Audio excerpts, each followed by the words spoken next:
Right. We're about ready to go live, folks. Do we have people with us? I don't know. Oh, Probably, I don't probably know not why a there whole lot would yet. be. I didn't put anything up. Well, we'll find out here. This will be the start of the video. All right, so we'll get rolling here and get going. Hey, everybody, it's Eric alongside Rod live to do a quick show on the Spartans' new portal pickup, Kaleb Glenn from FAU. Before we start, a quick word of thanks to Thomas Duncan for his generous gift via Venmo. Thomas sent along the message also. Fabulous podcast. Thanks so much. And thank you for all your non hysterical views about MSU basketball. Thanks a lot, Tom. I agree that we specialize in bringing you a green tinge take on the game, but one that is not governed by sports talk hyperbole or catastrophizing. Although I have to sometimes temper myself, especially while I'm during the games. So before we let Rod speak, we're talking about Kaleb. I just want to know that I know that I don't really tell this to your listeners, uh, but just to remind you, your family, your friends who are freaking out about what is or isn't happening in the portal right now for Michigan State. Obviously, we're talking about one edition. So Tom Izzo, in 30 years, his head coach has won one national title, 8 Final Fours. He's been to 11 Elite Eights, 16 Sweet 16s, 27 straight NCAA tournament appearances, 11 Big Ten Conference championships, 6 Big Ten tournament championships for what it's worth. By comparison, my second favorite team, Iowa, has gone to one Sweet 16 at that time in 1999. And I guess they won a couple Big Ten tournament championships, but, who cares? So I guess my message to you is a simple one. Just relax. Let's trust the guy who's been doing this for a long time. He's continued to be successful at it through all the changes in college basketball since he's taken over in the 90s. So just before everyone starts freaking out, take a breath, savor the last season, trust the process, and look forward to the new edition here. And there'll be more to come, I'm sure. So as they happen, we'll try and bring it to you. So I think it was today it was officially announced, although this sort of been kind of a well-known secret, I guess you could say. Kaleb Glenn, 6'7" junior from FAU, was actually in East Lansing, played against Michigan State earlier this last year, I guess in December, when they visited the Spartans and lost. I can't remember exactly what the score was. It was not close. I remember that. He had a fairly pedestrian game against Michigan State. He was, I think, 2 for 9 from the field, 0 for 5 from 3, had 6 points. He just hit 2 of his free throws, had a couple of rebounds. But for the season, he was pretty good. He's, like I said, he's 6'7", 210, 220 pounds. Shot 53% from the field, 41% from three, averaged 12.6 points a game, 4.8 rebounds a game, a little bit more than half an assist per game. Coming off the bench, I think he was like their sixth man, but obviously very important substitute and one of the leading scorers on the team. So a big piece to bring into East Lansing, obviously with the departure now of, I think the last time recorded, we weren't sure about Jase Richardson. He is, of course, left and he is going to go to the NBA. Almost for sure he's not coming back. I think we both sort of agree that he is definitely gone. Trey Hollman's looking at other schools. So I think, although his status is not 100%, I think it's pretty unlikely that he'll be back in the green and white next year. So there's a lot We'll of talk holes about left that. a lot of holes left in the team. But so let's just talk about Kaleb Glenn first. This is obviously the first public edition with all the departures from graduation stuff. Michigan State had some players in it, spots they needed to fill either because they just have a freshman class of 2 and they lost obviously like 6, 7 players, I think at this point. I guess 6. They now have 9 scholarship players with Right. Kaleb Glenn. Um, now it's important to note he only started 5 games. This guy was second team all conference in the American, Right. which is a mid-major plus league, Mm-hmm. I would say. So let's not bury the lead. He had a really good year at Florida Atlantic. Really good. You do that coming off the bench, that's a rarity. It's you go back to Morris Peterson, first team All Big Ten coming off the bench as a junior in 1999. It's not quite that, of course, but it's still very, very impressive. Um, I really like the addition in terms of what he is as a player. I have some questions in terms of what it means for him, but maybe even more importantly, for the rest of Michigan State's roster. Because I will freely admit, I didn't expect them to add a player with his profile. He is the definition of a power wing or a big wing. And I know that the plan is Cohen Carr is going to start on the wing next Right. year. He played a lot of wing minutes this year, but I think the plan is he will probably play more next year, a heavier percentage of his minutes. And it makes sense for him, certainly, as a player, because that's where his future is. His future, if he is to be an NBA player or pro at any level, I don't think it's as a four. Right. So Yeah. it makes sense from that perspective. And of course, all along, even as a freshman, Cohen played a lot of wing. So it's always been the plan. But I figured they have him. And then both of the incoming freshmen, Cam Ward and Jordan Scott, are, 6'8" ish. I'm not going to get into height debates. I don't care. If you want to tell me that Jordan Scott is only 6'7", save it. They're both 6'8" ish. Cam Ward in particular he's built a little bit bigger than Jordan, but Jordan looks to me, and what he told us suggests the same thing, that he's gained good weight over the last 9 months too. Yeah. They are both guys. Jordan is a perimeter player, like there's no doubt about that. Cam, I think, has been seen as a guy kind of like a bigger version of Cohen in a way that can swing between the 3 and the 4. So my feeling was, well, they've got that covered. Yeah. There was some talk. You would see people say, well, they got to replace Frankie Fiddler. I don't know about that, because I got two guys coming in who can play that role and are actually bigger than Frankie was. And And he then you wasn't still have playing tons of minutes, Frankie, so it's not like he had to replace that 25 minutes or too. something. That's Yeah. right. And that's, so you would think they had that covered. I did not see this. And then they go ahead and they add a player who is the definition of a power wing, also capable of playing 4 minutes. I don't know what we'll see in that regard, but we'll come back to this in a minute. But I am more than a little bit surprised they did this. Now, I will go into some theories as to why they did it, because I've got some thoughts on that. But suffice it to say, I did not see a player of this profile when I thought about what they were likely to add. And just to fill in the gap there, when I look at Michigan State right now, I see one guy who is a true on-ball guard. Last year they had 4. Right. Okay, that's a big gap.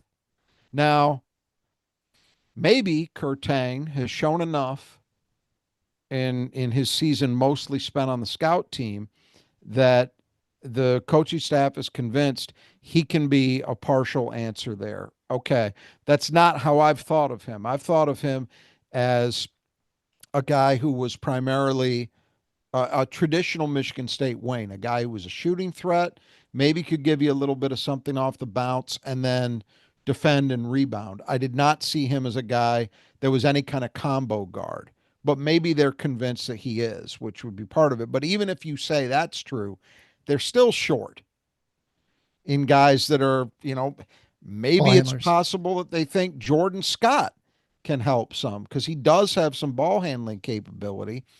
That's a lot to put on a freshman's plate. Yeah, kind of two Uh, almost in some ways. I mean, so, Kerr's not played much, so he's effectively kind of like a freshman. right, absolutely. Absolutely. So, in terms of proven guy, but I'm not even, it would be one thing if you said, well, they got a couple guys that just played sparingly, but they're obviously on ball players. They don't have that. They Right. got one guy. Thank God Jeremy Fears is that one guy who I have a ton of faith in. But, as I say, last year, 4 guys who were on ball. Right. Now 1. So I felt, well, they're obviously going to have to they're going to look to add multiple guys, more than one, who can do that. And this is not that addition. I think on the season, he didn't have a lot of assists. I forget Yeah, what the half an total assist a was. game. Yeah, So that's not Kaleb Glenn's game. 15. Now, he Yeah. does have a handle. So we'll talk a little bit. Why don't we do that? We'll go back to him for a Yeah, minute. let's just talk about him. Before you start there, before people start freaking out too much, This is not No, Izzo. this isn't No, freak no, out. no, This no. isn't freak out. I'm not saying you are freaking out, but people might be listening to this and think, wait a minute, they're getting a guy who's kind of like Carr. Does that mean Carr? They're worried about Carr leaving. Yes. Oh, no. No. I don't believe so. I'm gonna be careful what I say here. Um, no, I do not think that he is a Cohen Carr replacement and you just haven't seen the other shoe drop. That said, there's still a couple weeks to go until the portal April closes. 22nd. Right. Mm-hmm. Who knows? That's the world you're in right now. Just accept it. But no, in terms of what I understand the deal is, uh, the expectation is that Cohen Carr will be back. Um, and we'll just leave it at that. Yeah, I, I that's I fine. don't really need to say any more than that. Mm-hmm. That's how it sits right now. But that's the thing, because I know that it makes us on the surface. It was strange to me. I didn't, and you mentioned at the outset, this thing was a done deal 2 days ago. It just didn't get announced until today. Right. So I've had a couple days to think about this. But when I first heard about it, it didn't make a lot of sense to me intuitively for the reasons I just laid out. But let's talk about what he is. So as I keep saying, he's a power wing, 6'7", 220, and when you see him, he looks every bit of that. So we are talking about a guy who physically is really put together. He's a very good athlete. Not Cohen Carr, but nobody's Cohen Carr. He's really a good athlete, though. And it's interesting that he's chosen to come to Michigan State because I forget who it was. Somebody I saw on social media today, it was a media figure of some type, made this statement. It's absolutely true. Uh, Kaleb Glenn is a Nate Oates player who just signed to play for Tom Izzo because he really only shoots threes or takes shots at the rim. He has a ton of dunks. He's a dunker. Again, the dunks aren't quite as spectacular as Cohen's, but they're good. And he had a lot of them last year. A lot of them. And he goes to the rim hard. He's not a playmaker, as we just alluded to, but he's got a good handle and he gets himself to the basket. So he averaged 3 free throw attempts per game. That's not spectacular, but that's what Frankie Fiddler averaged for Michigan State this year. So he is a guy who is, at least in terms of how he played at Florida Atlantic, not much mid range that he's taking. I don't think that means he can't shoot mid range. It's just he didn't shoot them. That could be a function of the way that his coach wanted to play as well. In fact, I tend to think it probably is to some degree. But the good news there is he's very capable Mm-hmm. of doing those two things. You should not think of him as a guy that just kind of floats on the arc and looks to take threes. That's not who he is. So he's kind of similar to frankly, to what we saw from Cohen this year as it unfolded, where Cohen started doing much more damage in the half court, getting to the basket, except he's a much better shooter. The 3-point shooting, you could say, well, 41%. How real is that? Because at Louisville as a freshman, I think he shot 11%. There's a few things to keep in mind. One is at Louisville, that was on extremely low volume. I think he took 11 shots on the season from three. This year, Kaleb Glenn took 3 more 3-point shots total than Jase Richardson did, and he hit 1 more. So the Mm-hmm. volume is almost identical, and the percentage was identical between the two players. So just if I just left it there, I would say I think I'm going to buy that the higher volume is closer to the truth. Now, we talk about this frequently here, especially in November and December when we're talking Exactly. about MSU opponents, smaller schools, or Mm-hmm. we're talking about Big Ten teams where a guy is transferred up. The shot windows tend to be smaller at this level than they are in a conference like the American. Coaching is better, blah, blah, blah. Um, I'm not saying I'm betting the house, on the idea that he's a 41% shooter at Michigan State next year. But do I think he actually is a good 3-point shooter? Yes, I do. Further evidence for that, if you go back a little further, um, he was in his season at Louisville. LaLumiere, where Oh, he yeah. played the year prior as a junior alongside Jeremy Fears, which, by the way, I read an article. Stephen Brooks talked to him on the 24/7 site. And apparently, Jeremy Fears, as you might have imagined, given that they played AAU and one season of prep school together, gets yet another assist. He was the Another person to recruiting reach assist. out. Yeah. He was the first person to reach out to him. And then from there, I believe it was Thomas Kelly and then Sadi Washington got involved. And then eventually Izzo, and he committed. So Jeremy gets credit for that. But his last year at LaLu, which was without Jeremy, I believe, um, he shot 39% from 3-point range. The summer prior to that, his last summer of AAU ball, where he was a teammate of Jeremy Fears playing for Indy Heat Gym Rats and EYBL, the highest level of AAU play, he shot 45% from three. Now, the volume wasn't huge. He was 14 of 31, but that's not nothing either. I think the evidence suggests that the year at Louisville is the outlier, and it's easy to Hmm. understand why. It was his first year of college basketball. He was playing for an all-time catastrophe team. And I mean, all time. The worst team in Louisville history, I believe. It has to Uh, be. I mean, got to be and close, if not the certainly worst. Yeah. modern history. There's no Right. question about Hmm. that. So I think the evidence is there. Is this guy a 3-point shooter? Yes, he is. Might that mean he shoots 34% next year instead of 41? Yeah, that's possible. He could also be 40% plus, and it wouldn't be shocking. But the point is, one thing he definitely addresses that you knew Michigan State had to get in the portal was perimeter shooting, because they lost Jase Richardson, who was really the only high level shooter this last year. But the fact remains, they also lost a guy like Jaden Akins, who took a lot of those shots, and you always had hope he'd hit them. So it's got to Right. come from somewhere. The volume's got to come from somewhere. Kaleb Glenn is a guy who can help you there. And as I say, he's also not just a guy who's going to hang on the arc. He does damage. The other thing that's interesting about him, so that's kind of the statistical profile. But the other thing I find really interesting is you look at Michigan State's roster evolution right now, and it's not complete. But think about this. They lost Sapala, they lost Booker.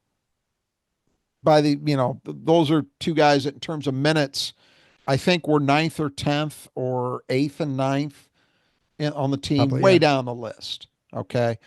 We can assume that Jesse McCullough, who's, I'll call him 6'10, is going to play um, some of those minutes. So they don't lose very much there. But you think about Frankie Fiddler, Frankie Fiddler 6'6, Jaden Akins 6'3, Jase Richardson 6'3, Trey Hollman 6'2. We won't, because Gehrig didn't really factor into minutes. We won't talk Yeah. about him. The guys they've got coming in right now: 6'8 Cam Ward, 6'8 Jordan Scott, 6'7 Kaleb Glenn. This is a team that's getting bigger. And this is something that you and I spent some time talking about at various points this season. Interestingly, particularly in the NCAA tournament, they just seem to get hit with the first two opponents in particular, Bryant and New Mexico. And then again, when they got to Auburn, all of a sudden you were looking at, Jesus, these guys are 6'5, 6'7, 6'7 at the three Right. perimeter spots, something like that. And it's been a while since Michigan State has had that kind of size on the perimeter. When you look at where this team is heading, and how I can envision the playing groups fitting together, this is becoming a big team. That doesn't mean Yeah. they've got 3 7-footers they're rolling out there, but that's not what really matters. We're talking about positional size. So you already knew you were going to have Cohen Carr at 6'6", playing a lot of wing, starting at a wing position. It's possible, although we don't know, and I would kind of lean toward it not being the end result. But if Kaleb Glenn were your other starting wing, well, he's now you're 6'6" and 6'7". That's a Yeah. very different thing from 6'3" and 6'2", or 6'3" and 6'3". And the other thing to keep in mind is it's not even just height. This is a long team. It is a team that will play long because all of these guys are plus or plus wingspan guys. Hmm. So that can have ramifications for what you can do defensively. It could have impact in terms of Michigan State's rebounding for sure. This is a kid who's been a pretty good rebounder. They think they can get more out of him, but he's been pretty good. He had one double-double last year. We know Cohen Carr's got more there to give. Yes. So I do think I'm not yet convinced. I've seen some people. So I brought this up on the Spartan Mag board today, and there were some people that immediately went to, well, look at the games that Michigan State had trouble this year. They lost to USC, and USC had all kinds of positional length. That's true. They lost to Memphis. I don't think Memphis was quite that level, but they had some. Um, Not every loss adds up to that, but then you look at the NCAA tournament. Did Auburn have that? Yes. I don't tend to think, for right now at least, Tom Izzo could come out with a press conference where he blows this to smithereens and tells us that, yes, this was an intentional move on their part. I'm not convinced of that yet because I think Tom Izzo's won with all different kinds of looks that way. Yeah. He's had bigger wings. He's had smaller wings. This was a smaller team, right? He's had teams that, had uh, six, 2 6 6 guys on the wing and one, right? So he's done it every different way. I tend to think that when push comes to shove, they look for guys that they like, that they think can make sense in their program. They can do certain things in terms of skills that they want. They have a certain mindset. They want to be at Michigan State, which I will return to in this discussion a little later, meaning they care about playing at Michigan State. They want to play for Tom Izzo. Those are the things that I tend to think drive their decisions, more than, oh, we really need to get bigger. Like last year, we knew they wanted to add somebody on the wing with size, and that's why they went and got Frankie Fiddler. Right. But Exactly. this is different because like I said a while ago, they've got that with Cohen and with the 2 incoming freshmen, and they still opted to add Kaleb Glenn. So if you want to try to make the case, no, this seems to betray something strategic, I can't say you're wrong at this point. I don't think that's entirely driving it, but it's also unquestionably true that when you look at the roster they're putting together, it already, no matter what they do from here, this is probably going to be a little bit bigger team than they had last year, maybe a lot bigger. So, And and then so looking at the lineup, I know you kind of were talking about this. Well, we serve Kurtang is he like 6'4", 6'5"? I can't remember. 6'4". Yeah. 6'4". So he's a taller guard too. If you were Yeah. to slot him in at the two, I Kind mean, of an I have a hard average, time. kind of an average size wing in Yeah, today's game. I, But I yeah, can't I can't envision him as a starter right out the gate. I mean, unless he's made big strides. I, I tend to think I that's don't going to be know. a I portal don't person, but know. we don't know. We haven't seen him, and he's got a whole Right. summer to work, and we don't know these things. We don't know. You hear different things. I I am just look at the certain. lineup right now, and I just feel like there's not even adding Glenn. I don't think there's a whole lot of ball handling. Like I don't No, trust there Carr out isn't. there, No, right? And so, that's what I was right, yeah, talking about. exactly. So I can't. I have a hard time imagining Glenn in the starting lineup. I guess is what I'm saying. I, With I would because you I assume would Kohler's lean that there. I would lean that way too.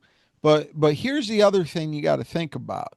So you add somebody like Kaleb Glenn, who is to say is a 3, maybe, well, I think definitely could play some small ball 4 too. But that's also Hmm. Cohen Carr.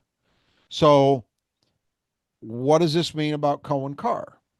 There are ramifications there. Not that he's going to eat into Cohen's minutes, but where is Cohen playing?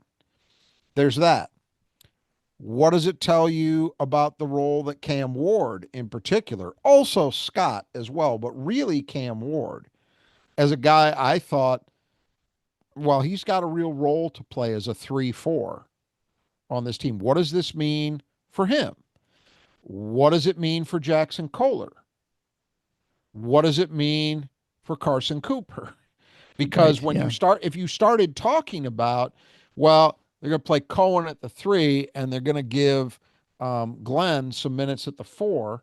Well, what's happening to our 2 post players? Exactly. You see what I mean? There's a domino effect that I don't think is clear right now. And again, this all goes back to why I didn't see this coming, because it made some sense to me the way they had it. But again, they're thinking about this in whatever way they're choosing to, and that just may not correlate to what I thought, which doesn't matter. It's what the guy running the program thinks it matters, Yeah. obviously. And but it just kind of threw me for a little bit of a loop when it was first announced. The bit that I can see is what I was alluding to a few moments ago, that this is making Michigan State bigger. And people have also made the point, well, if you look at the Final Four teams, you saw more positional size than Michigan State had. Like the backcourts were bigger. Right. That's true. That's true. Now, I don't think you can necessarily say that this is all some kind of trend that is sweeping the land and this is all we're going to see, because I've only got to go as far back as the year Baylor won the national title and everybody said, oh, you got to have 2 or 3 point guards starting for you simultaneously, because that's Right. what Baylor had. So but it does look to me like it's at least something of a thought in what Michigan State is doing. It helps that Glenn also addresses that shooting need that you had, because we all know, I mean, I'm calling a spade a spade. They don't have a lot of proven shooting coming back. In Right. fact, he's who's the best proven quote unquote shooters they have coming back? Jackson Kohler's right Jackson now, Kohler probably. and statistically at least Jeremy Fears did not shoot a bad percentage from 3 last year. It's just we all Yeah. know he was hesitant. I think he's going to be much better this year. I'd be shocked if he's Yeah, I not. agree. But and then there's a guy like Kurtang that you would had a great, I mean, not a good, a great shooting rep coming out of high school. You would expect that as he gets minutes, he will bring something of that to the floor as well. But let's just and there's hope that Cohen Carr will be better.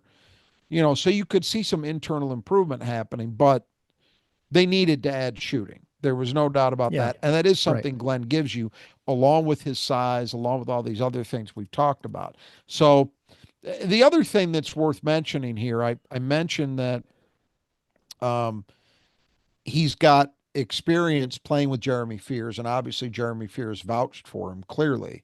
So that's good, and that fits the traditional Michigan State mold when it comes to adding transfers. This is the kind of thing they've traditionally done.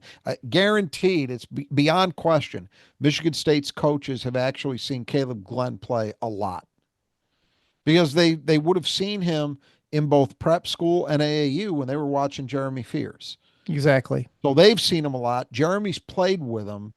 They played against him, as you mentioned, Right. last Yeah. winter.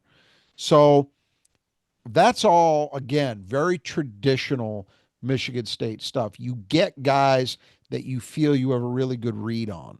One other thing worth mentioning here, specific to him, he comes in with 2 years of eligibility left. Right. That Junior. Yeah. also fits the traditional Michigan State mold, which they broke this year with Frankie and Zapala being 1 year guys. This is a 2 year guy. I went through this exercise on the Spartan Mag board earlier today. People made a lot of how many portal guys there were on the 4 Final Four teams in the starting lineups. I restricted myself to the starting lineups. On the 4 teams combined, there were 11 portal guys. Out Six of of them, 20. Yeah. Okay. 6 of them were multi-year guys, though, meaning 6 of them were in at least their second year in that program. So we're not talking about go out and get a bunch of 1-year guys and it all comes together for you. You see some, and that's one data point. That's not everything. But I Yeah. think we've definitely seen it at Michigan State. There's no question. Tyson Walker and Joey Hauser were much better the deeper they got into their MSU careers. I think we've mentioned this here before. If we had Frankie Fiddler eligible to get one more year, I think we'd all be feeling very, very good about what he would likely be next season Oh, absolutely. Yeah. because of the way he closed. And you sensed that it took a while, but he finally kind of figured out the fact that you got Glenn, at least in theory, for 2 years, not one, is really a good thing from a Michigan State perspective. And as I say, you even see it beyond Michigan State. Auburn's team, they had 4 portal guys starting. The only one who wasn't a portal guy was their big man, not Broom, the other kid, Caldwell, whatever his name was. Yeah. Cardwell. Everybody Yeah. else was a portal guy, but 3 of those 4 were multi-year portal guys. Some of them were in their third year at Auburn. So that helps. Yeah. It's also hard to know just because the landscape continues to change. It may have almost been an anomaly that they had so many that the era of multi-year portal transfers may not be that long too. I mean, who knows, right? We don't know what the likelihood of someone sticking around a couple of years. I think we think at Michigan State probably it's a little more likely than other places. But so Yeah, that's but like you said, it's 1 year. It's 1 year. You look at stuff, and again, the I game don't continues to think it's change. I don't think it's an accident though. I think that No, I think you're probably right. yeah, I think it depends on the coach obviously too, and it depends on the system they're running and a lot of different things. But I do think that it stands to reason. Well, if I can add somebody who's proven as a college player, but they got more than 1 year to give me, that's a better way to go, right? Yeah, Um, because there's an adjustment for anybody coming in. And as a coach, you'd rather not be annually going. You don't want to be dancing the Brad Underwood shuffle every year, right? yeah. If you can avoid it, I don't think any coach wants to do that. I don't think Brad Underwood wants to do it. The problem, of course, is maybe this is what you were getting at. I don't know. In the current environment, it's all well and good to say, well, I've got a guy who's got 2 years of eligibility, but who's to That's what I say they mean. don't Yeah, get right back in next time around? All possible. But anyway, so that's to kind of sum it up on Kaleb Glenn. I think he seems to be a Michigan State kind of guy. The other thing we didn't mention is I think he could be really good and a standard Michigan State player in transition too. sure. He's got those elements to his game. So I think he makes sense from that perspective. He's obviously somebody they feel they've got a good read on. Um, Seems to have some toughness. He's put together well. He's got some physicality to him. And he's coming off a very good year at a mid-major plus school. And he was a top 100 recruit coming out of high school. So this is a guy that people have long believed had potential to be a very good college player. I think there's every reason to believe that he can be, at the very least, a solid piece to the puzzle. I actually saw somebody, I'm not co-signing this, but I saw somebody saying, well, there's actually a lot of similarities in between his game and John Tanji. And nobody thought John Tanji was going to be John Tanji No, that's true. heading into last year, right? But I, I'm not expecting that.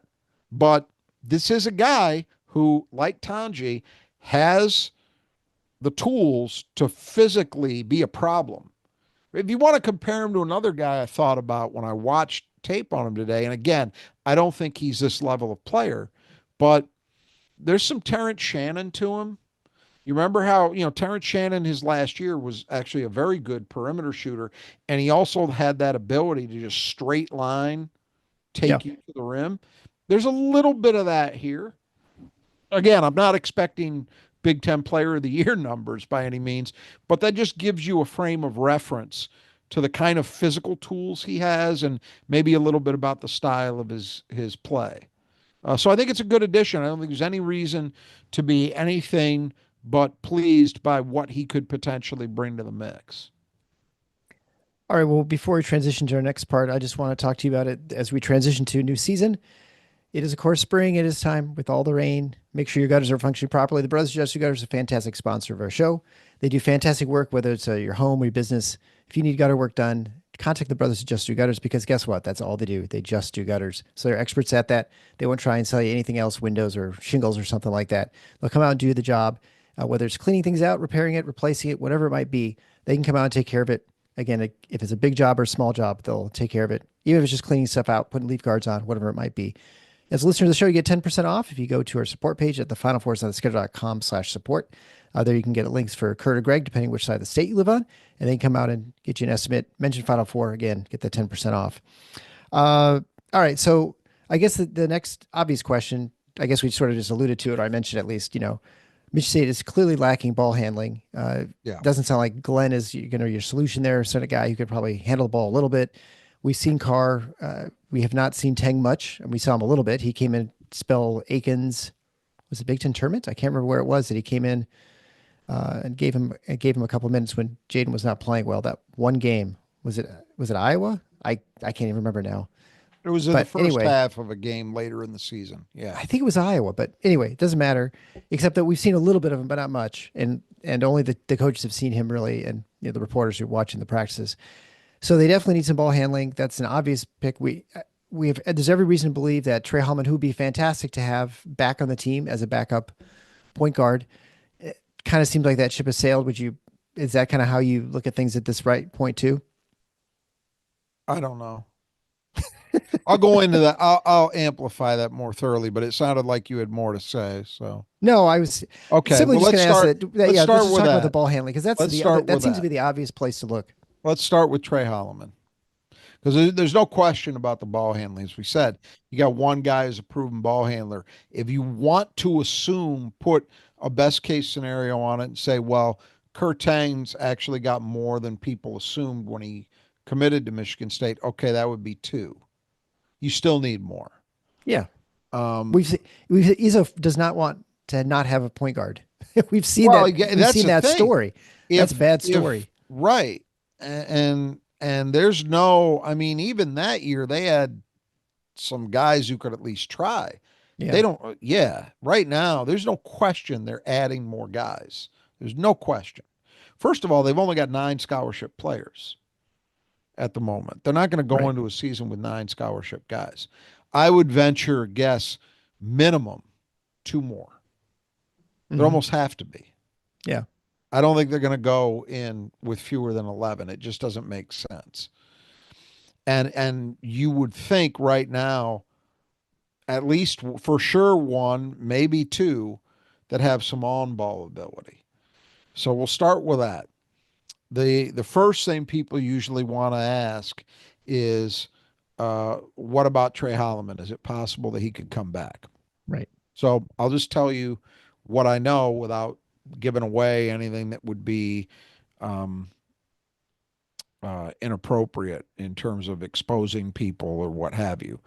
Uh, the most recent information I got was this morning, and it was from somebody who is, I'm lucky enough that I do talk to a few people who usually got a pretty good idea of what's going on. And most of the time, what they tell me ends up being absolutely correct. Hmm. This person, more than anybody else, I would take to the bank. He's never been wrong about anything. Um, he told me that the lines of communication are still open to some degree with Trey. Um, I know there are people out there who will tell you that it's done, it's over, he's not coming back. There's no way, and that very well may be where it ends up. And the longer it goes, and the more I think about it, I'm kind of inclined. This is just me personally. I'm kind of inclined to think that's probably for the best Hmm. if that's the way it goes. And I'll elaborate on that in a minute. But as of this morning, and I have heard that same message continually from different people, from like three different people since he went into the portal. I've yet to have anybody say to me, done, over. Right. I heard 2 days after he entered the portal, they're having a meeting right now. And I know that happened. And Izzo and Trey have been spotted in the same places around campus since then.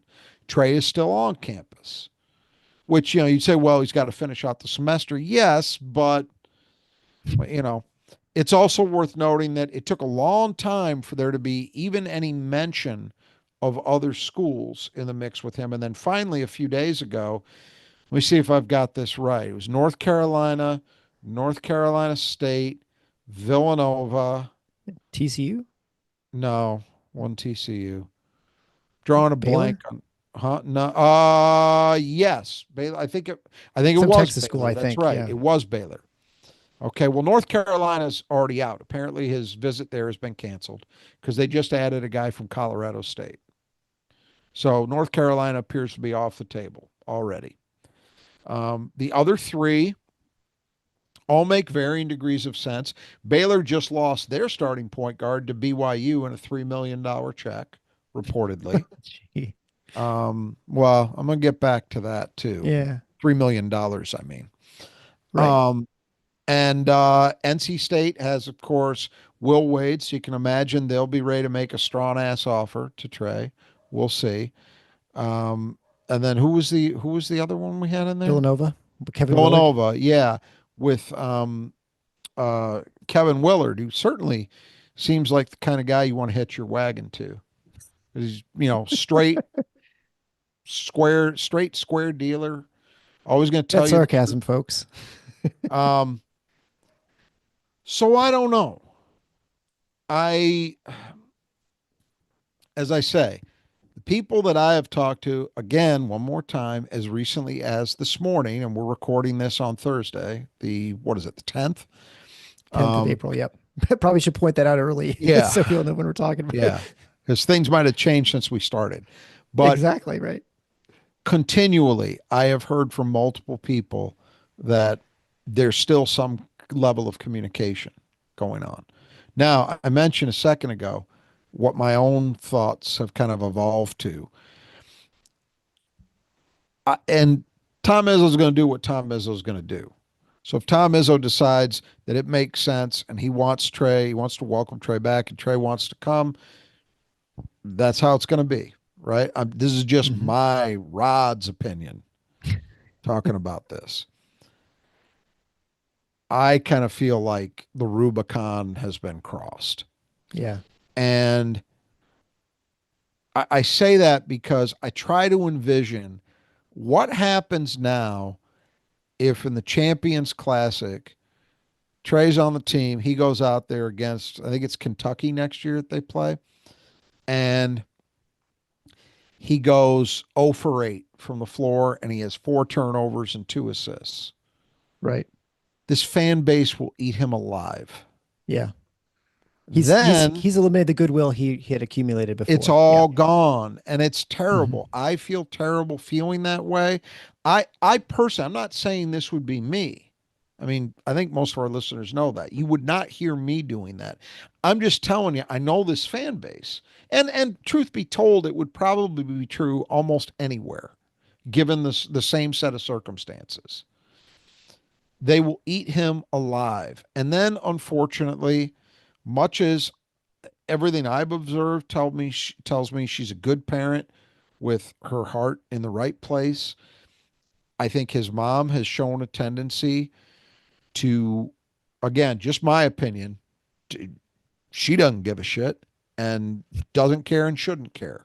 But just my opinion is she has personalized way too much of this stuff. And where the best solution in my mind, I think we talked about this before, Yeah. is don't read the comments, right? Well, she reads the comments.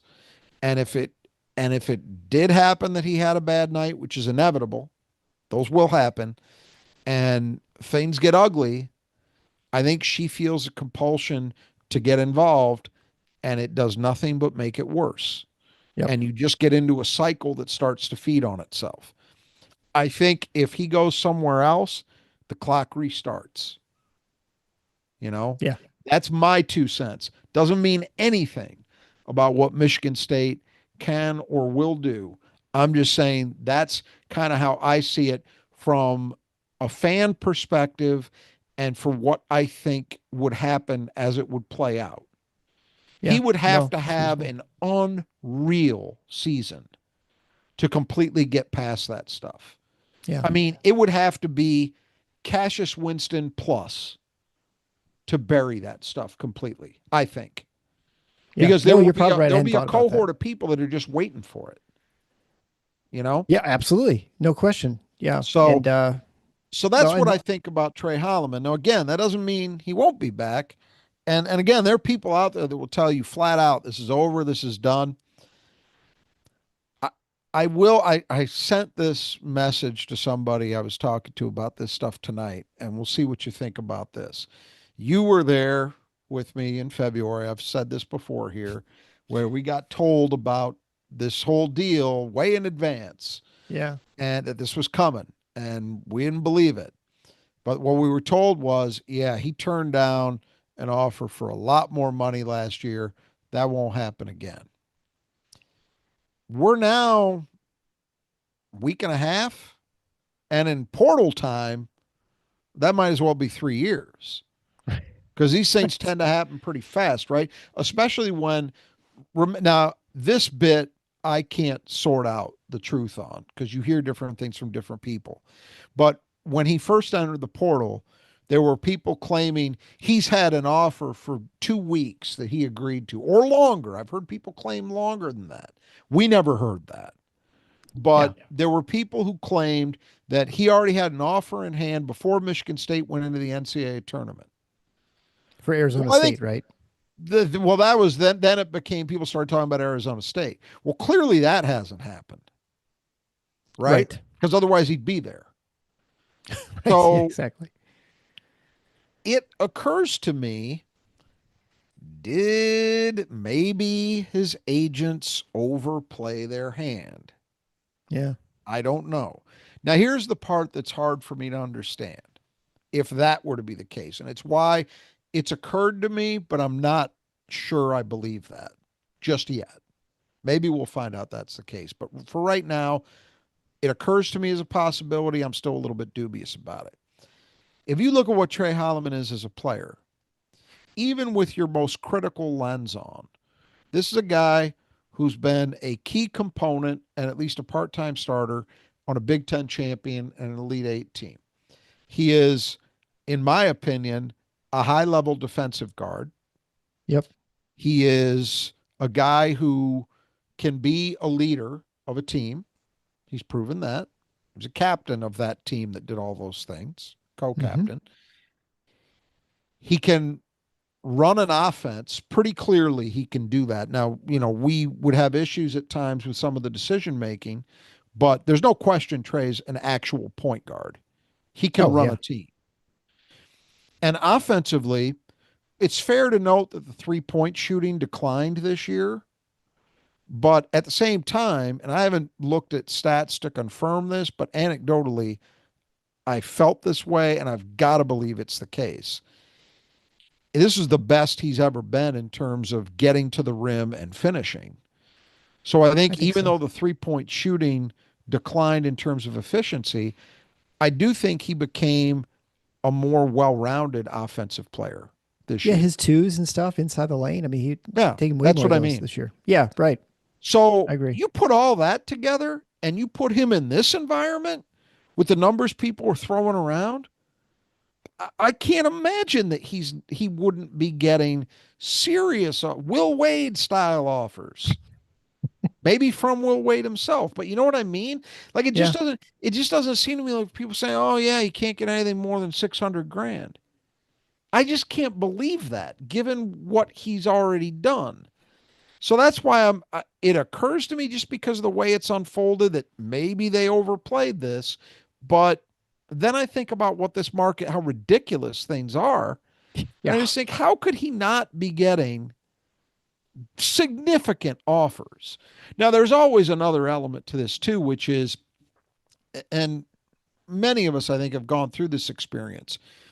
You think about a possibility you have in your life. It could be anything. It could be a relationship with someone, it could be a job, whatever it is. And while it's still theoretical, it has one form that it takes in your mind.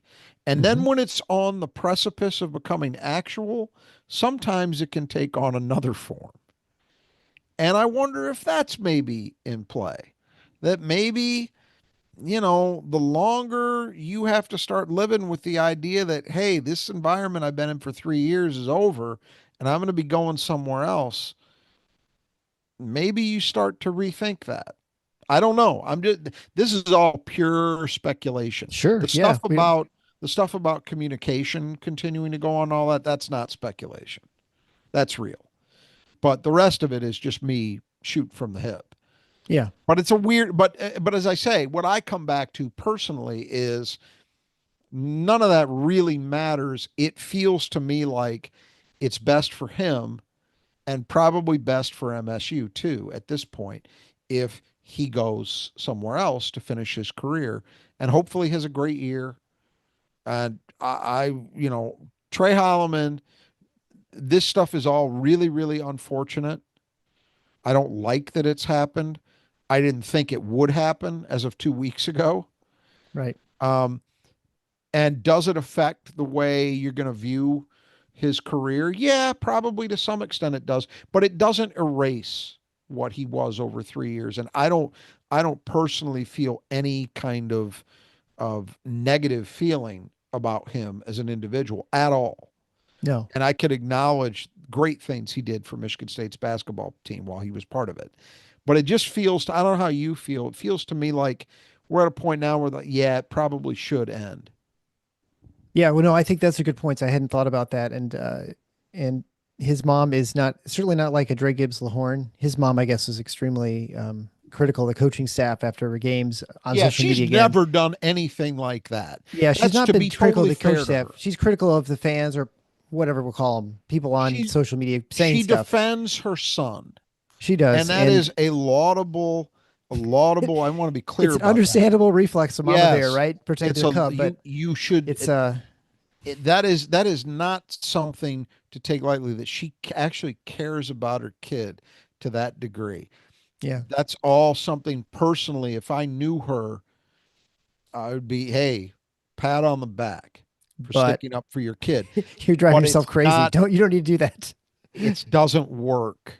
That's the Yeah, other it thing doesn't you help. would say. And Yeah. again, I alluded to this last time we talked about it. It's not exactly the same thing, but it's close enough. I've been in these situations where people you work with, people you care about, are high profile enough that they receive public criticism. And you look at it, you get infuriated because you don't know what you're talking about. You don't have 10% of the relevant information to make any kind of judgment here. And you wanna clap back at them. It's a human instinct, Yeah. but it never ends well. Never, Yeah. ever, ever. Well, something that will end well is if you contact the Squeegee Squad of Grand Rapids, those guys will clean your windows and do fantastic work. Whether it's your windows, your home, your business, high rise, even the state capitol, the Squeegee Squad of Grand Rapids can take care of it. And more than 10%, you actually get 15% off if you mention Final Four when you get your estimate. You can find that, of course, at our support page. The Final Four is on theskedule.com/support. Troy and his team will come by. They can do the inside, the outside, the windowsill screens, whatever it needs to be done. They can also power wash your home too with the gentle touch. They get up on the ladder so you don't have to. Contact the Squeegee Squad today. You'll be glad you did. Again, you can find that all at our support page, ways to get a hold of them. So I guess, that, I'm really missing who cleans the glass. right. I'm Yeah, finding I'm not at myself all. The basketball really in my head was missing really hot. our squeegee squad segment. Anyway, sorry, I Yeah. digress. No, I'm with you. Although I was getting pounded in that. I think that's probably why you miss it so much. It Yeah. was a lot of So fun this year. yeah, there was, there's there's obviously Trey. We're going to assume he's probably not coming back. Although Yes. before before everything happened, you're saying we love to have him back. After all that you described, it makes sense that sort of their parting ways. And he is like, and as you mentioned, a week and a half of the portal is like the old maid. I mean, he's like, you know, He's the old hat. It's Well, that's it's what almost you have to I'm. jump and get. Yeah, no, that's. But I think he's looking to make, and we don't know much about him. I'll only say this: he went to Michigan State, and so I think there's generally a certain type of player who ends up at Michigan State, or oftentimes does, and I think Trey 100%. embodied that. And he's not the kind of guy who I think would do a Zoom call and go to place. That'd be just my hunch. That Well, he'd have to the want to visit fact and try to get is a that hold of. he's Right, you're he's scheduling 100% visits, right. He right? scheduled visits, which Yeah, not look. In fairness, the guy Michigan State just got a commitment from has not visited. He's taking right, his visit prospectively. right. It Yeah, hasn't happened yet. yeah. So, I know I think you're right. It does betray. So if I read you correctly, then you're of a mind that well, he's going about this in a systematic way, and that takes some time I think to make I sure the think if you don't fit's right. have, yes, if you don't have ridiculous amounts of money just sitting on the table that you just better grab right away, then it's sort of like, well, I have to make an education choice. Where do I want to Yeah. spend my last year? What team? Go meet the team and the coach and things like that. So, And, I and mean, the I other hope it thing that works out for him. nobody ever mentions, I think there's always an assumption that there's always a high bidder. Right. Sometimes in life, you might find that, well, I got three offers that are all kind of the same financially. And you Exactly. have to make a decision as to what the best fit is. So that's where other things come into play. And that would be Hmm. something that you probably can't totally feel confident in unless you go there, Yeah. you know. So Um, anyway, so when we were talking before, and maybe I don't want to sidetrack you off the guards, but we thought they were going to try and find a big because our assumption also, and someone mentioned in the chat, asked a question about Zapawa, and he's probably not coming back.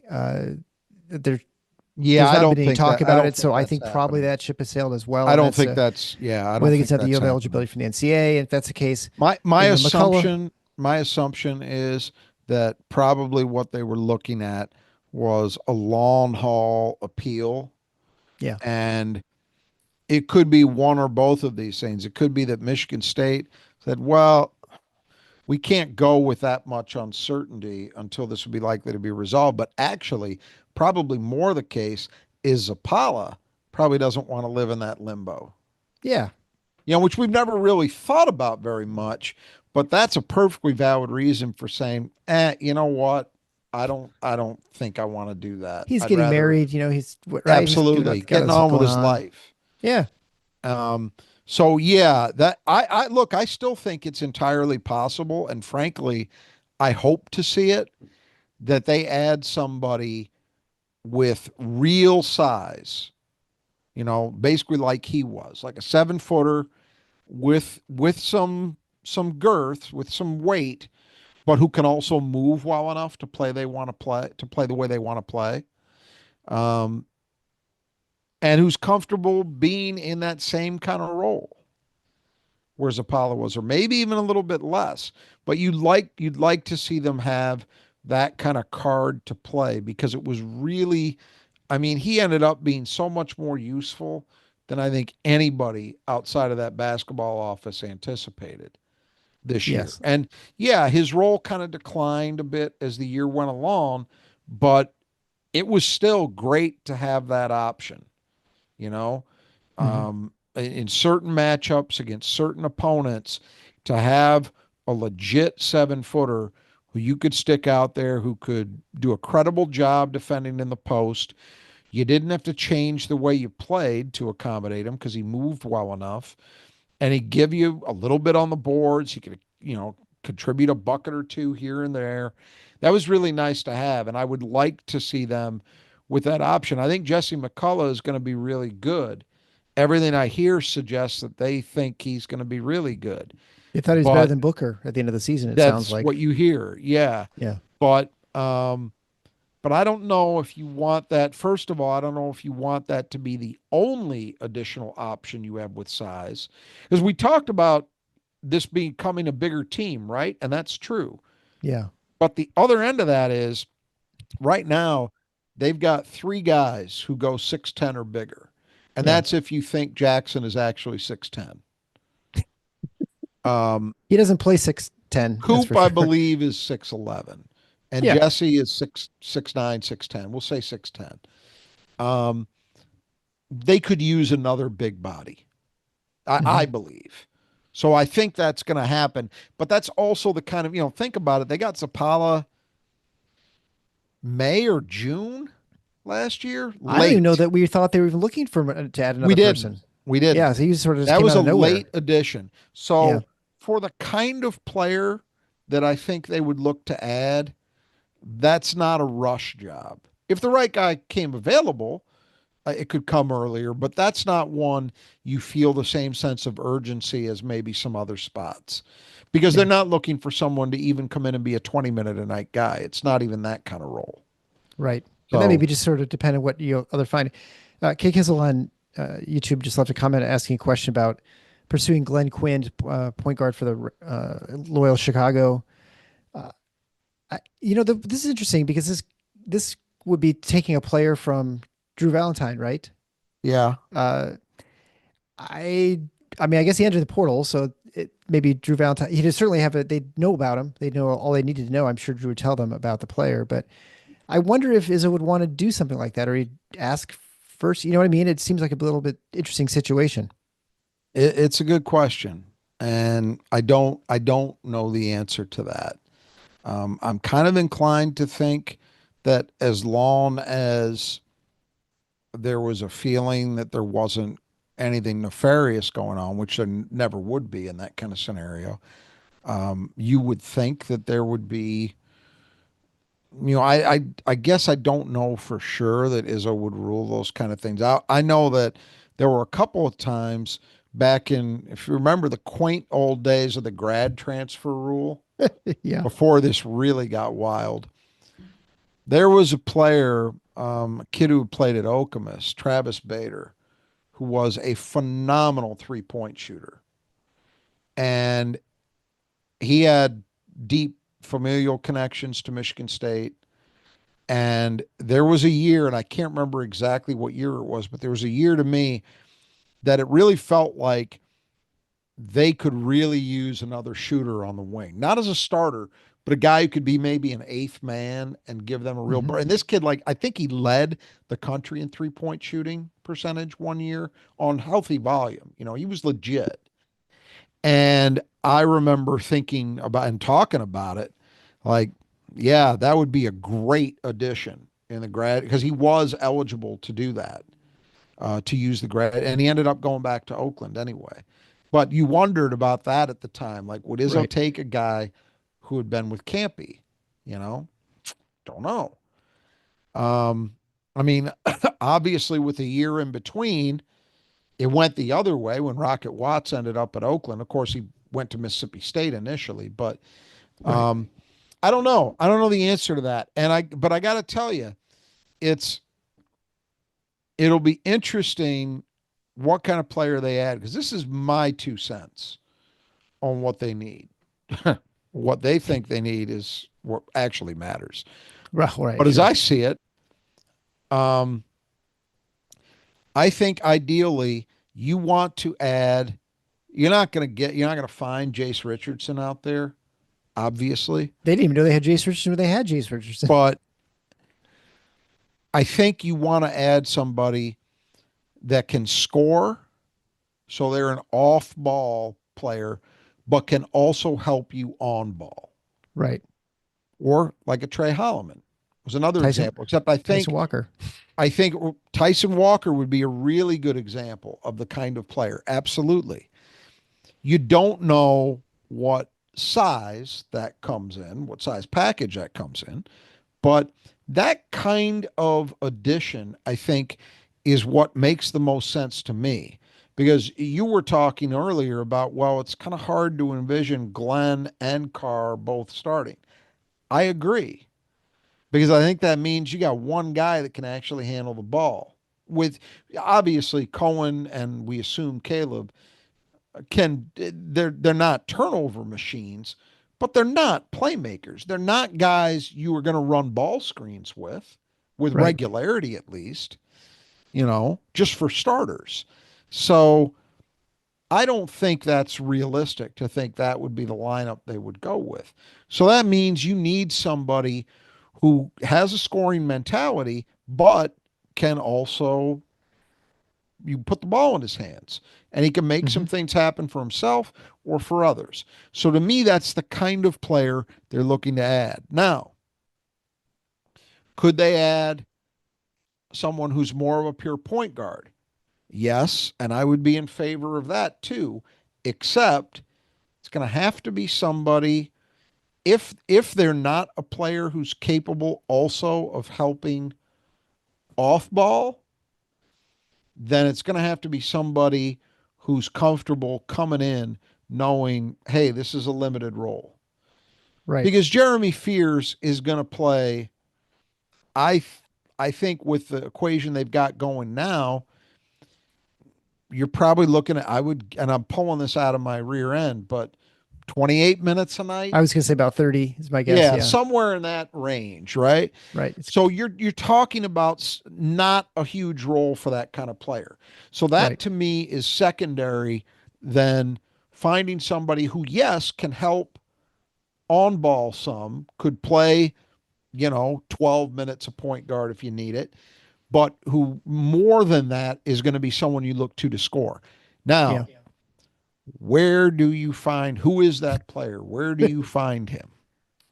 I'll tell you a little story of something I was told this morning in that same conversation I mentioned about Trey Hollman and conversation continuing to go on. There is a player, I'm not going to name him because that would make it too easy for this to be traced. There is a player who is appearing on a lot of top 10 guys in the portal lists right now. That player has never played a game for anything beyond a mid-major, and actually the level he plays at, I would even say gets closer to the low major. The teams that win that conference are typically 14, 15, 16 seeds. Gotcha. And it's a one bid league. Okay. This is a player who theoretically is of the type I just described. Could definitely play on ball. He was a point guard last year, but he's also a scorer. Mm-hmm. Michigan State had a conversation with him. So this would have been yesterday. And in that conversation, a dollar figure came up. What he wanted. 3 million was the number. The conversation was brief from there. Yeah. I say that to say this. People listening to this, I hope our listenership is a little better informed, We have smart listeners for but sure.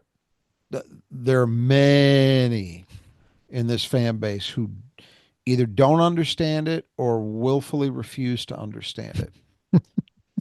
Tom Izzo, no matter what you think, has his own way of valuing players. He has his own valuation system.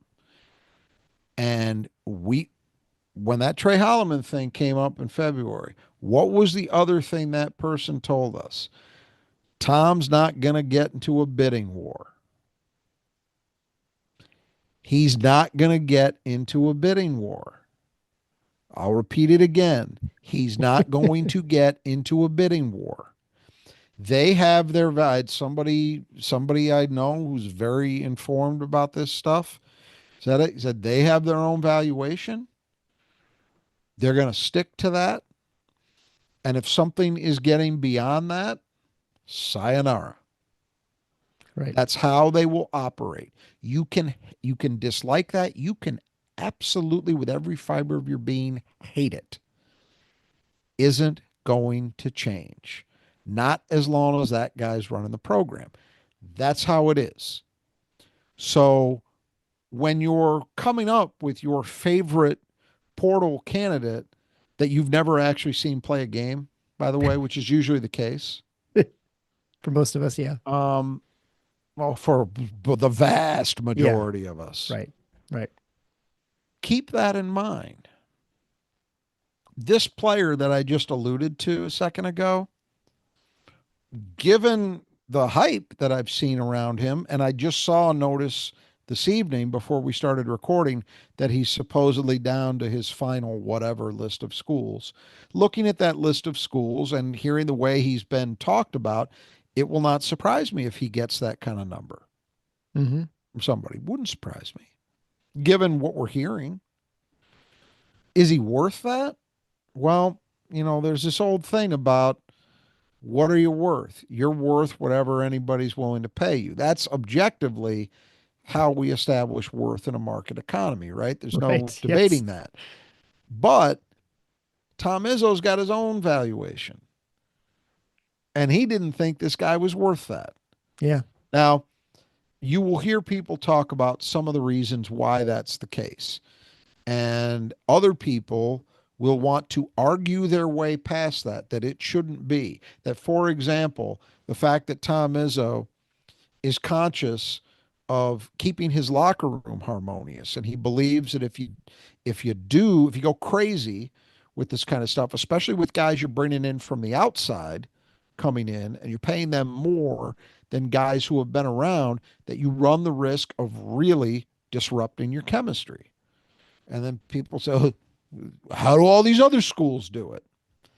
I don't know, man. They're Sometimes they different. do. Sometimes they do it successfully, and sometimes they don't. Because you Yeah. can point to a whole lot of examples where the great portal experiments with the unlimited checkbooks don't work. The portal is, it simply is. It is not something that is objectively good or bad in terms of producing winning basketball, in my opinion. It can be good, it can be a negative. Tom Izzo doesn't love it. We all know that, right? Yeah. And he has certain core beliefs about this stuff. So you can say, well, how do these guys do it and manage to make it work? And the guys don't hate each other. I don't know, but Tom Izzo doesn't give a you know what either because he's not going to operate that way. So Right. my point in all of that is it's in my opinion, it is a waste of time for any fan. You could be tweeting about it, you could be posting about it on a message board, however you like to make your opinion known. If it makes you feel better, I guess go get your rocks off. Great. But you're not arguing, you're not convincing anybody who matters to do it differently. He's not going to do that.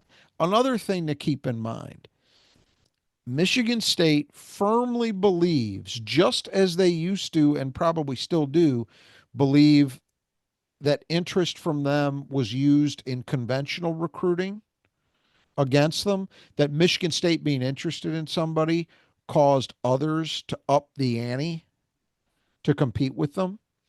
Uh-huh. They absolutely believe that expressed interest in players in the portal by Michigan State will make the job nothing but harder to actually close the deal.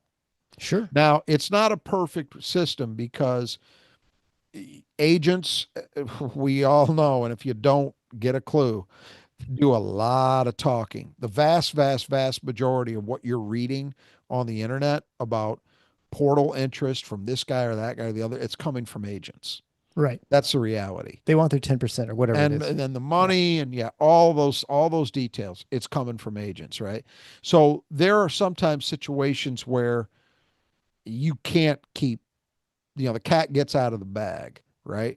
But by and large, Michigan State's MO is to move in silence, as they say, to keep it quiet. So you are not going to very likely be reading endless lists of guys that Michigan State is involved with or has interest with or in or anything of the kind. In the portal. Right. It's right. And the portal is different. Regular recruiting, that You stuff. can't hide the fact you're at a game. Right. Exactly. Exactly. That's a very, very good point. Oftentimes, it's as simple as what you just said when these guys who work for On 3 or 24/7 and they put together lists of what schools are interested in a player. Oftentimes, they're simply counting the coaches that are there watching the game. Guy I've from seen Louisville, a it. guy from Duke. In fact, I've seen it at times, several times over the years, where Michigan State was mentioned as being interested in a certain player. I'm like, they don't care. They're not recruiting that guy. And you look at it and go, oh, but his teammate's a guy they're interested in. These guys they don't always know. Not all of Right. them are created equal, but some of them are pretty bad at their jobs. Anyway, you're right though. That is a difference and why it's maybe a little easier in some ways to hide this, to keep it quiet, but that's also something that you could expect. Kaleb Glenn only started appearing on the radar once it was done. Yeah, right. It was Like I over. said, Yeah. this was done 2 days ago, and it was nighttime. It was like 11 o'clock or something on Tuesday night when you started to hear people talking about it. Well, it was done. I mean, I'm Yeah. not guessing at that. I know from somebody who talks directly to a staff member, it was done. So that's how they operate. And that is probably how you're going. Frankie Fiddler was a little different last year. That one was out there, but Zapala was nothing. No. Um, Just suddenly, hey, we signed this guy. Like, who? I will. I mean, you can never say anything shocking, but I kind of feel like when they sign whomever their next guy is going to be, it will not be surprising to me at all if it comes like a bolt from the blue. And it could be like Yeah. the Glenn thing where it's kind of known for a couple of days but hasn't been announced yet. But I don't think it's going to be one of these, let me do a graphic of Joe Tipton, do me a graphic, and it'll have 5 schools, and I'm sitting on a Yeah. throne Right. with a Yeah. crown cocked to the side. I don't think so. I see It's, people mention too Malik Moore. Someone mentioned our board. I've seen a number of that. I think he's a yeah. guard, Montana. Uh, is that something that you heard, or do you think that's the Well, kind of he player that they're? people drew conclusions because they noticed that Thomas Kelly started following him. And that's true. And he is a guard who played, he's a shooter, but he also played a little bit on ball for Montana. I watched Montana play 2 games this year. Wisconsin, right? In that What's tournament. that? They played Wisconsin in the tournament, right? They did. And then I happened to have watched, I think I might have even mentioned this on one of our episodes. I actually Yeah, you're watched the Big prepping Sky for the mission. Who's going Championship to be 15 seed? because I thought they might be a 15. I believe they ended up a 14. Yeah, they did. Yeah. Um, but I thought it was possible. Uh, you know, he was solid. I mean, he was good. I don't even remember what he did in those games per se. The interesting thing about him is when I go back to this positional size thing, he is at least at Montana, he played some on the ball. He wasn't a full-time point guard by any means, but he did play some on the ball and he's 6'5". Yeah. He's not a bruiser. He's not like Glenn, but he's 6'5". If you had a 6'5" point guard, that's really good positional size. So Yeah. I don't know. I would say that's a possibility, but a There's so many lot of players. They're like, what if there? How many players are left in the portal? There got to be hundreds of point guards and yeah, for people and who can and and we're play not on the ball. done. Like we talked No. about. We got Yeah, the two almost weeks. got almost 2 weeks. Yeah. So it will not surprise me if whomever they end up with has not yet entered the portal. It will not surprise me if when it happens or if it happens with multiple players, as I suspect it will sooner or later, that they all kind of come without a lot of advanced fanfare. And this is the other thing. I said this on the Spartan Mag board today, and I'm sure that there are people who either misinterpret this or get angry that it's being said, but I, it's not me that's making these decisions. I'm just telling you my read based on the things I hear from people who do know and what I observe over time. I don't think, well, I'm going to revise that. I know Tom Izzo doesn't give a rat's behind about quote unquote winning the press conference. Right. By that, I mean he doesn't care how excited people are or aren't by a player, what Jeff Goodman's had to say about him. Oh, he made it into the None of it. podcast again. None of it. I know. I'm going back to that. I haven't watched them since before the Final Well, Four, that's though. good. I feel like you could cleanse your soul there. Okay, good. But he doesn't care. Yeah. He Right. wants to add a guy who's here for the right reasons. You know what the wrong reasons are? The wrong Pre- reason is a pretty simple one. The kind of guy who's going to probably have MSU's interest terminated immediately is the guy who gives the impression that he's fine with going to whoever makes the biggest offer. Yeah. Right. Not, as they say, an OKG. Tom Izzo's willing to pay money. That's real. They'll pay money. They're not trying to get by on the cheap, but it's got to be somebody, I believe this at least, they've got to be convinced that a guy wants to come to Michigan State because he wants to come to Michigan State. Everybody understands the money matters to an extent, but it can't be the sole thing. I don't think that kind of player is likely to be someone MSU takes. That's my belief, knowing what I know. I think I'm right about that.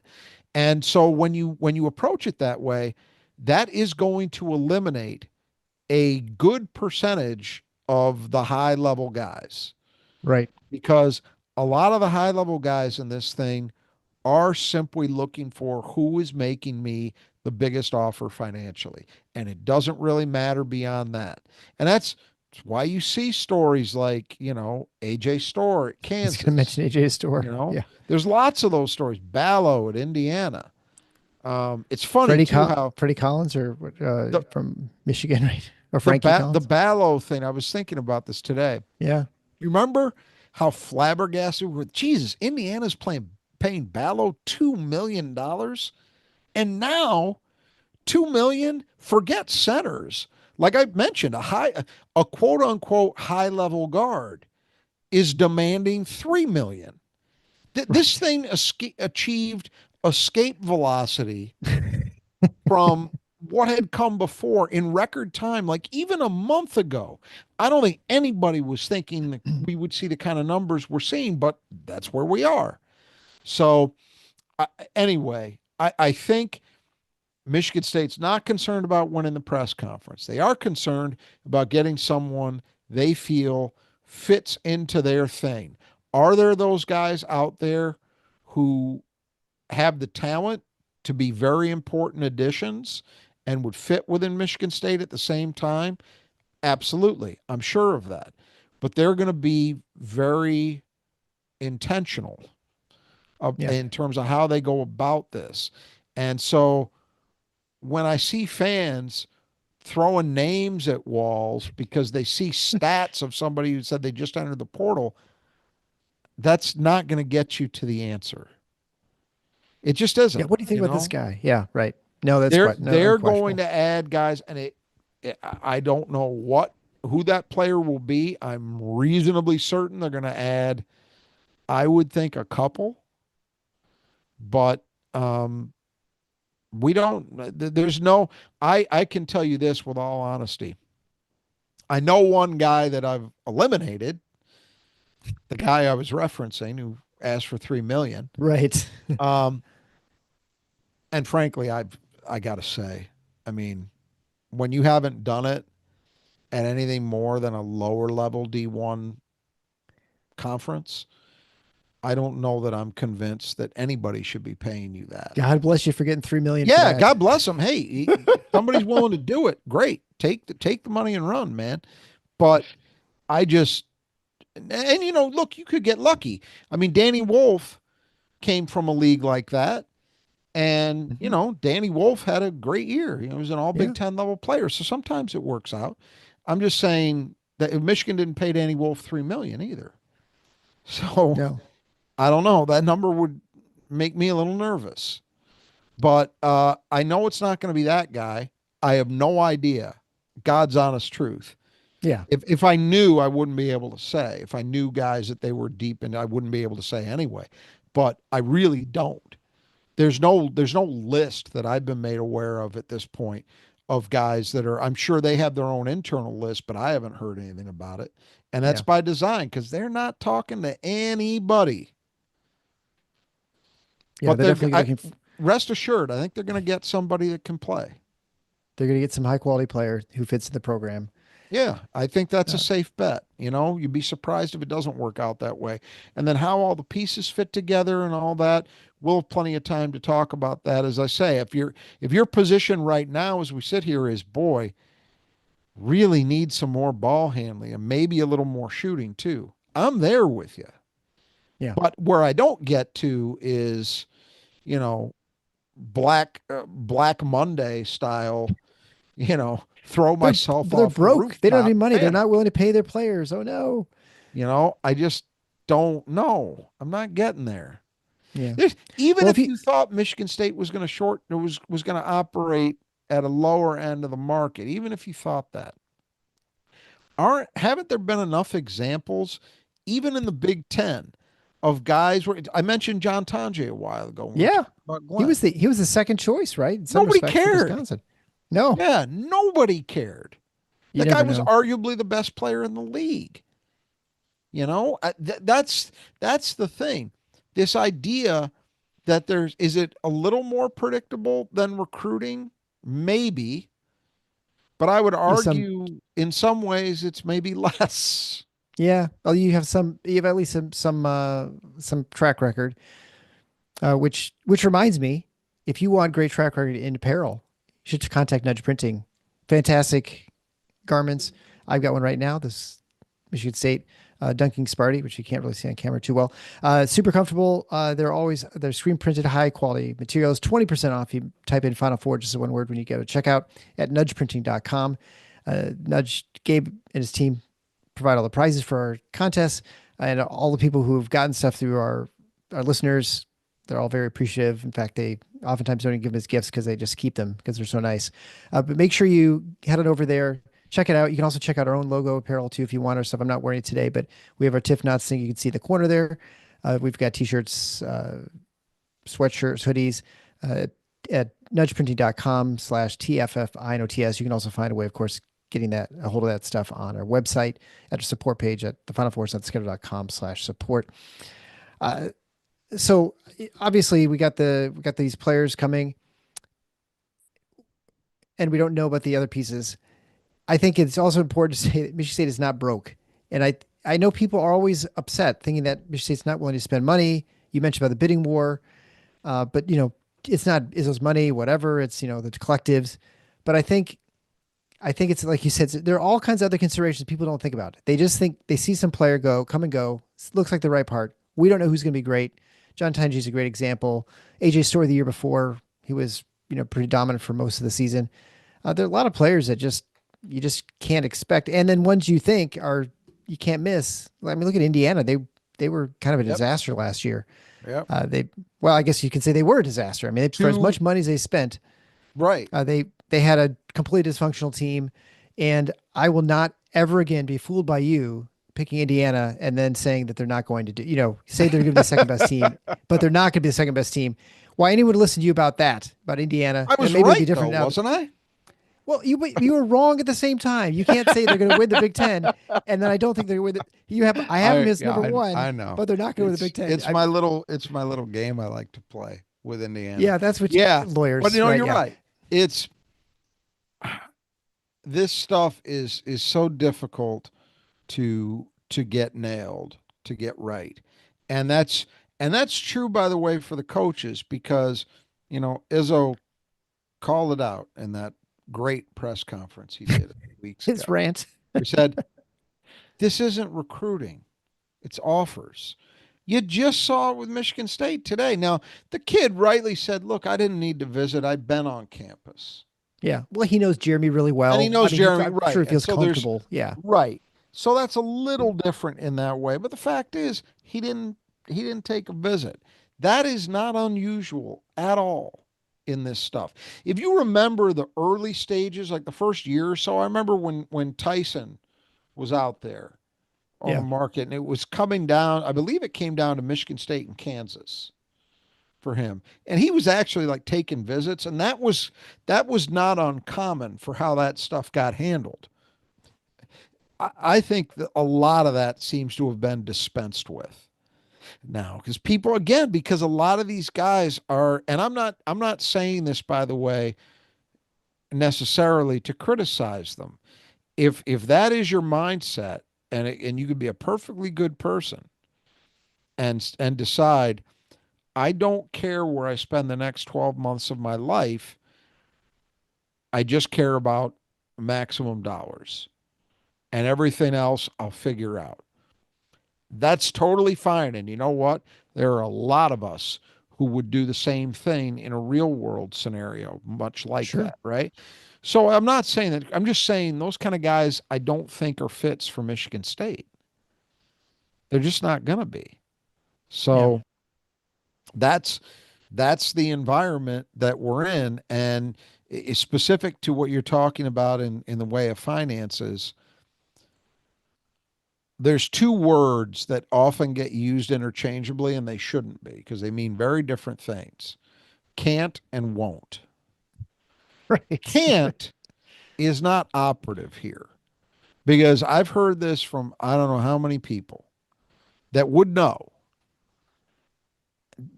With I'm not going to say that it's an infinity blank check, but my understanding is Tom Izzo could get the money to do more or less anything any basketball coach could want to do in the portal.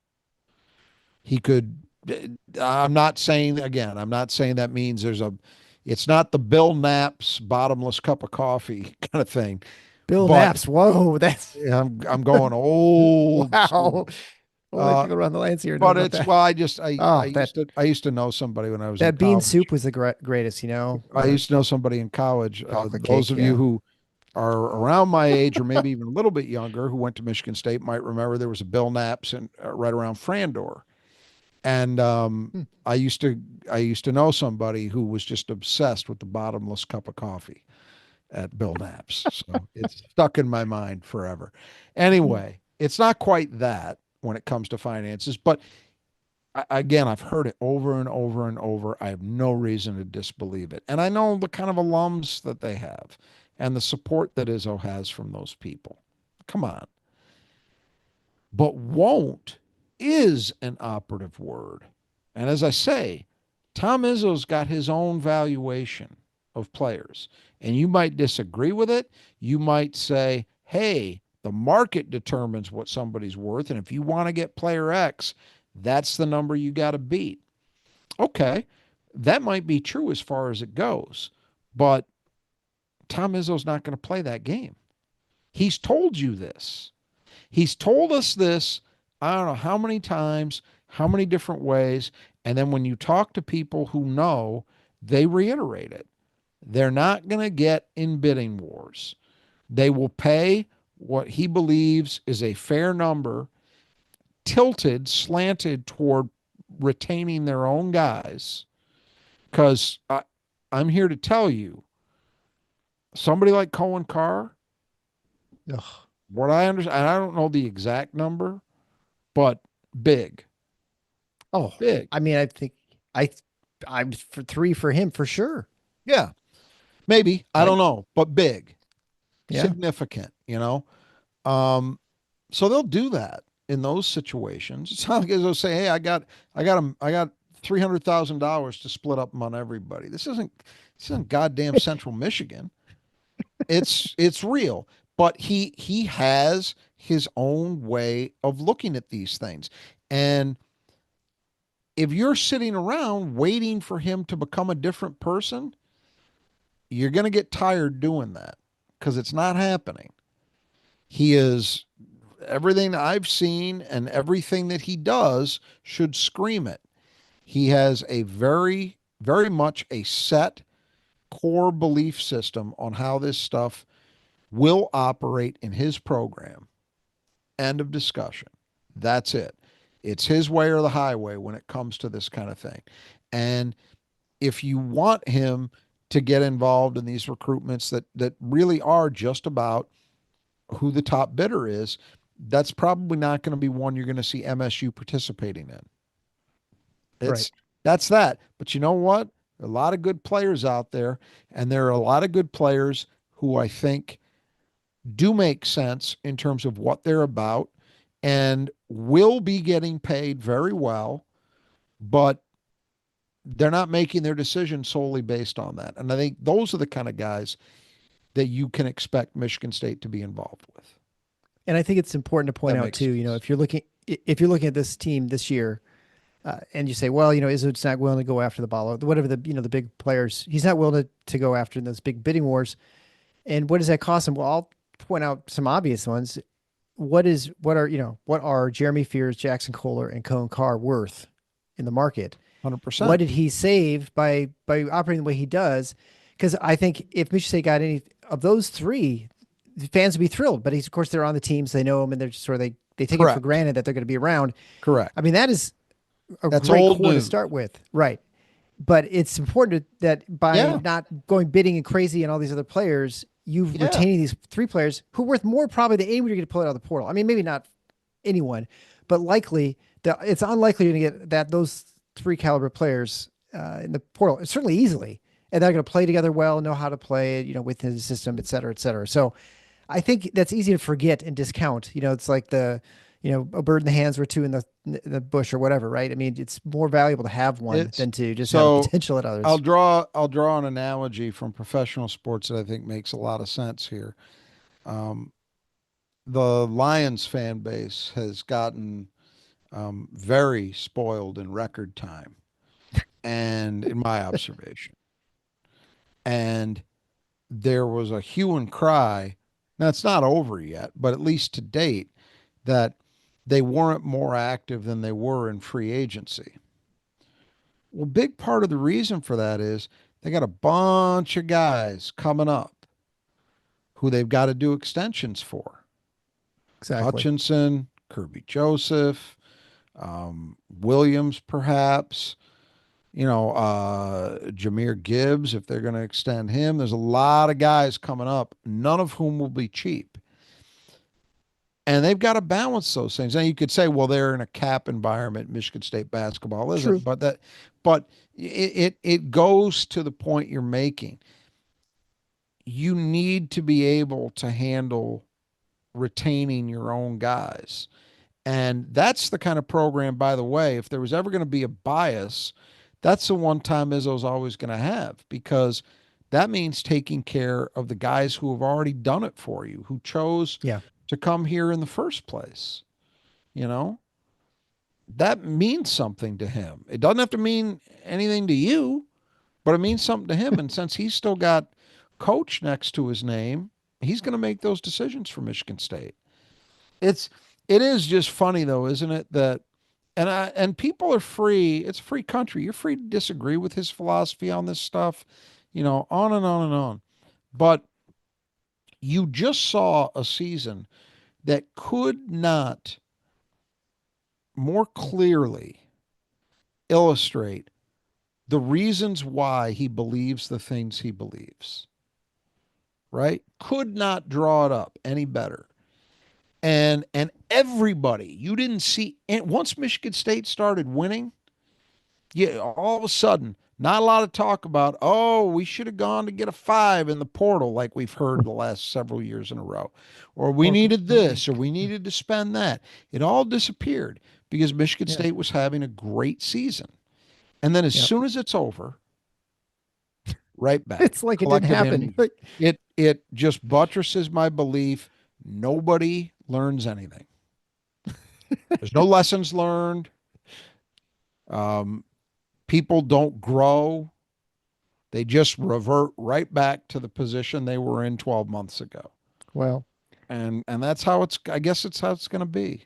but I think, the thing that is easy to forget is that the people that uh, are online, hyper online people, or the ones you see more opinions, the guys calling into the sports talk shows and stuff, those are the people who just tend to be the worst at learning, I feel like. I Uh, think that's true. and so the vast majority of the fan base is probably not like that, but yes, it can become your. I think if you're a Spartan fan, Thomas has been at the helm for 30 years. I just read off the beginning of the show all the things he's done. I mean, if that guy has not earned any sort of Trust. gravitas, any sort of like trust from the fan base, I mean, no one ever will, which I get. There's some people who just Breathing never be room. satisfied. Right. Yeah. Uh, Yeah, it's I would say crazy, the right? the one thing about Izzo, and I think this kind of goes back to I was talking about, I don't know if the show before, whenever with Greg Campy talking about Izzo, sort of a smoke and mirrors kind of guy, in that the sense that he sort of has this portrayal of who he is, and I think he entirely believes things he says. And with the portal, he's not a fan of it, but he is absolutely willing to use it. he'd prefer not to use it, but if he will when has to, and he's done that time and again. Just Tyson did. Walker's a great example, right? I mean, Just did. just did it too, right? He just did. So people somehow equate him saying he doesn't like the portal to that he won't do it, or he'll just do like a half a job. He's just going to barely get by with the portal. He's not going to utilize it to the best abilities. He's he's given you no indication that that's the case, except that maybe he says he doesn't like it. But lots of people say they don't like things, but they just go Well, ahead and they do them too because they have to, because that's just the way the world but works now. I but don't know. here's the thing though. This is what I would say in response to that. That's true. He has taken, we're now at what, since the portal came into existence, five guys, and they're certainly highly likely to be more before this year is over Yeah, that he's taken via the portal. Not a high number by national standards, but certainly not nothing. yeah, But the people who get upset by all this want to claim that it's, you can't claim he doesn't operate in the portal. What they really mean, whether they realize this or not, is he doesn't operate the way they would like him to in the portal, right. which Yeah, yeah, means doing all the stuff I just talked about that he's not going to do. He right. is not going to go out and make a Mike Woodson move where he's like, okay, I got $7 million back in me, and I'm just going to go out and sign these guys, and I'm not really even going to, there have been these rumors. I saw it mentioned again today that Ballo, the $2 million man, supposedly was, I'll just put it nicely, was a handful in Yes, practice this year. And if you think about it, when guys are in those kind of scenarios, what reason is there for them to not act in an individualistic fashion? I'm not saying everybody does. That's, everybody's a unique person, and some guys could play the bag game and still give everything they've got to the team that they end up with. That's absolutely possible and likely in many instances. But the fact that you've even got to guess about it, and you can fairly, I think, say, is that scenario more likely when you're handing somebody a big check and then you're delivering messages to them they don't like in practice? Yeah, I would say it is. And you didn't spend any time getting to know them because you right. can't, because Yeah, it's the exactly. portal and things Yep. happen in the blink of an eye, right? It's all, if you can't understand where he's coming from on this stuff, it doesn't mean you got to agree across the board, but you have to acknowledge there are major problems with how this thing operates. And I'll go back to another one of my favorite hobby horses, which we'll probably deal with again this offseason in some way, shape, or form. There's been all this talk about the House settlement Oh yeah. probably being approved at some point in the relatively near future by the judge, and that will lead to revenue sharing kicking in. I think it's July 1st. There was just another lawsuit filed by Chris Jenkins, former Villanova player, on an antitrust claim. And that will, in my view, absolutely be successful if it goes to trial, and will be yet another reason why House won't happen. And finally, maybe we'll get to a point that the powers that be face the reality. The only way to stop all this stuff is to act in a way that is consistent with jurisprudence, collectively bargain contracts with the student athletes, have an employer employee context applied to how they operate, and then you can put in real limitations on how all this stuff works with transfers and with compensation. And you know what? Then lawsuits won't work. And you will Right. have a Well, viable system with all the guardrails you ever wanted because you negotiated them and you bought them, well, you paid for and them. it'll be harder to cheat too, right? Because now there'll be felonies, and if you like violate these contracts or the rules set Well, up just within for these right, but organizations. just for starters, it's the problem the NCAA has always had with trying to investigate rule violations is they've lacked subpoena power. Right. Exactly. Yeah. Once you've got yeah, that's a violation would be a breach of contract at a bare minimum. So you would have a civil action that is applicable. But absolutely, all of a sudden you're operating within the legal system. Different Yeah. ball game. Yeah. 100%. So hopefully we're going to see that, before we all die. And we'll get back to actually having some kind of semblance of a real structure in this stuff, but fairly, where guys are compensated for that. And instead of this, madhouse we've got. Well, I think we'll tie it up there. That's a long discussion on Kaleb Glenn, who joined the Michigan State Spartans for the 2025-26 season. There'll be more additions to come, almost for sure. We'll be back at you. We're also going to have our season recap. Honest, we really will. At some point, it just when, every when time it works just to out. share with the listeners, every time we've now scheduled it twice, and both times when we get down to it's like, I don't think that's what people really want to hear right now. Yeah. So They want to hear we will do what's that. actually going on in the moment. So we'll get to it eventually. We'll do the Big Ten recap as well. And, I'm thinking, I hope to get some, we'll try and find out with all the new coaching changes this year. We'll get a handle on that. Also get some other interviews with people this summer. We'll Four of them, rehash the whole, right? what's that? Four changes in the league. Let me think Four about that. changes. Yeah. Was it that many? 75% Maryland, Indiana, Minnesota, or Iowa. Yeah. Four Indiana, Minnesota, Iowa, right? Four. for now. I mean, it's probably it, but yeah, that's what we have at this point. Yeah. Three of them former Drake coaches, which is really weird. Uh, anyway, we'll talk more about that. Like, of course, make sure you subscribe to the show, to the YouTube. Make sure you hit the notification button if you're watching. We'll probably try and do a lot of these live. And then I put the podcast out the next day or so just because of just timing issues with work and stuff. But so if you want to get the freshest, I guess you can come on YouTube and watch us. But if not, you feel welcome to join on the podcast, of course, as well. If you want to join and become a supporter of the show, head on over to tffinots.com/support. There you can find the necessary links for a one-time or recurring gift to the show to keep us on the air. So I guess until next time, when we talk about something else, maybe it'll be a new addition to the team. Maybe it'll be the season recap or something else. So until next time, the Final Four is on the schedule. Go Green.